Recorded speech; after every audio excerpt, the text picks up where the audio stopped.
Hello friends, ST teaching या YouTube चॅनलवर तुम्हा सर्वांचे स्वागत आहे। विद्यार्थी मित्र मैत्रिणींनो, गेल्या 2 महिन्यांपासून व्हिडिओ अपलोड करू शकले नाही, त्याबद्दल दिलगीर आहे। काही शाळेतील विद्यार्थ्यांच्या द्वितीय सत्र घटक चाचणीच्या परीक्षा सुरू झाल्या आहेत, तर काही विद्यार्थ्यांच्या चाचणी परीक्षा 26 जानेवारीनंतर सुरू होणार आहेत। त्यामुळे आज इयत्ता 8वीची समाजशास्त्र विषयाची द्वितीय सत्र आकारिक मूल्यमापन लेखी चाचणी प्रश्नोत्तरांसह सोडवूया। विद्यार्थी मित्रांनो, सरावासाठी कोरी प्रश्नपत्रिकाही दिलेली आहे। तुम्ही स्क्रीनशॉट काढून प्रश्नपत्रिका सोडवू शकता। खेळता खेळता व्हिडिओ ऐकून प्रश्नोत्तरे लक्षात ठेवण्याचा प्रयत्न करा। चला तर मग प्रश्नपत्रिका सोडवूया। प्रश्न पहिला 3 गुणांसाठी कंसातील दिलेल्या शब्दातील योग्य शब्द निवडून रिकाम्या जागा भरा। त्यातला पहिला आहे, हंगामी सरकारचे टिंबटिंब हे प्रमुख होते। पर्याय दिलेले आहेत, वल्लभभाई पटेल, महात्मा गांधी, पंडित जवाहरलाल नेहरू, बॅरिस्टर जीना।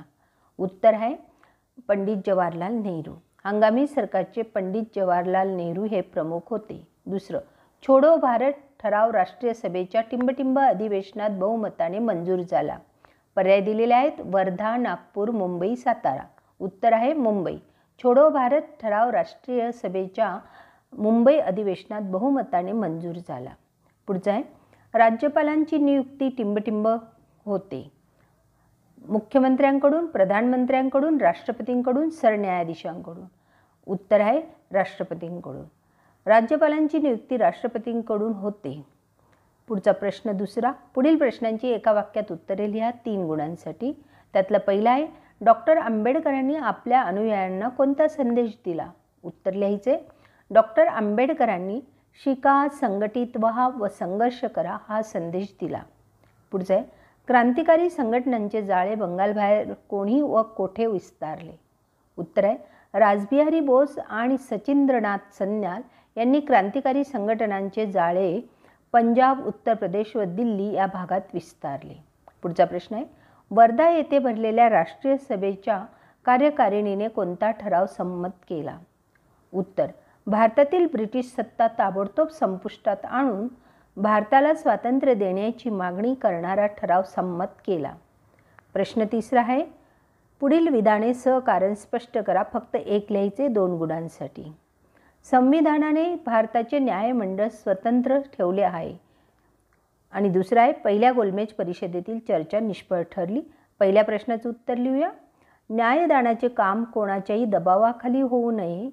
कायदे मंडळ वा कार्यकारी मंडळाच्या नियंत्रणाखाली न्यायमंडळ ठेवले असता निपक्षपातीपणे न्यायदान होऊ शकले नसते। न्यायाधीशांना निर्भयपणे न्यायदान करता यावे, यासाठी संविधानाने भारताचे न्यायमंडळ स्वतंत्र ठेवले आहे। आता भूगोल विषयाचे प्रश्न सोडूया। प्रश्न तिसरा, रिकाम्या जागी योग्य पर्याय निवडून वाक्य पूर्ण करा हा तिसरा नसून चौथा प्रश्न आहे। औद्योगिक विकासावर टिंबटिंब घटक प्रत्यक्ष परिणाम करत नाही। पर्याय दिले, पाणी, वीज, हवा, मजूर। उत्तर आहे हवा। औद्योगिक विकासावर हवा हा घटक प्रत्यक्ष परिणाम करत नाही। पुढचा आहे, समाजात आधुनिक तंत्रज्ञानाचा प्रसार टिंबटिंब घटकावर अवलंबून असतो। इथे घटकाचा शब्द चुकलेला आहे। लिंग गुणोत्तर, जन्मदर, साक्षरता, स्थलांतर। उत्तर आहे साक्षरता।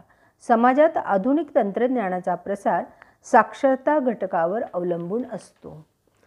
प्रश्न 5, खालील प्रश्नांची एका वाक्यात उत्तरे लिहा 3 गुणांसाठी। उद्योग म्हणजे काय?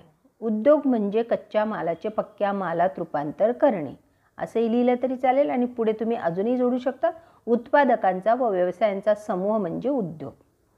पुढचा आहे, आयुर्मान म्हणजे काय? एखाद्या प्रदेशातील व्यक्तीच्या जन्माच्या वेळेची अपेक्षित सरासरी म्हणजे आयुर्मान। पुढचा आहे, लघु प्रमाण नकाशा म्हणजे काय? जमिनीवरील भाग ज्या नकाशात कमी जागा व्यापतात ते लघु प्रमाण नकाशे असतात। पुढचा प्रश्न 6, संकल्पना स्पष्ट करा 2 गुणांसाठी आहे। लिंग गुणोत्तर। लिंग गुणोत्तर म्हणजे लोकसंख्येत पुरुष आणि स्त्रियांचे प्रमाण। हे प्रमाण दर हजारांच्या स्वरूपात सांगितले जाते। दर हजारी पुरुषांमागे स्त्रियांचे प्रमाण जास्त असल्यास लिंग गुणोत्तर जास्त असते। दर हजारी पुरुषांमागे स्त्रियांचे प्रमाण कमी असल्यास लिंग गुणोत्तर कमी आहे असे मानतात आणि लिंग गुणोत्तर प्रमाण बरोबर स्त्रियांची एकूण संख्या भागिले पुरुषांची एकूण संख्या गुणिले 1000.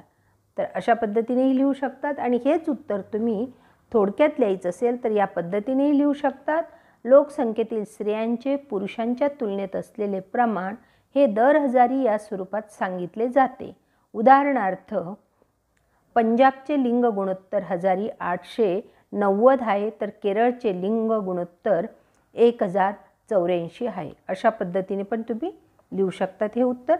पुढचं आहे शब्दप्रमाण. शब्दप्रमाण ज्या प्रमाणात अंतरासाठी परिमाणदर्शक शब्द वापरले जातात ते शब्दप्रमाण असते. उदाहरणार्थ 1 सेंटीमीटर बरोबर 60 किलोमीटर असे प्रमाण असेल तर या प्रमाणातील सेंटीमीटर हे एकक नकाशातील अंतर तर किलोमीटर हे एकक जमिनीवरील अंतर दर्शवते. तर अशा पद्धतीने आपण प्रश्नपत्रिका सोडवलेली आहे. विद्यार्थी मित्रमैत्रिणींनो, आजचा व्हिडिओ तुम्हाला कसा वाटला ते कमेंट्स करून कळवा.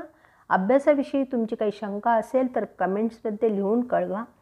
व्हिडिओला लाईक अँड शेअर करा, सबस्क्राईब करा. तसेच मागील वर्षाच्या प्रश्नपत्रिकांचाही अभ्यास करा.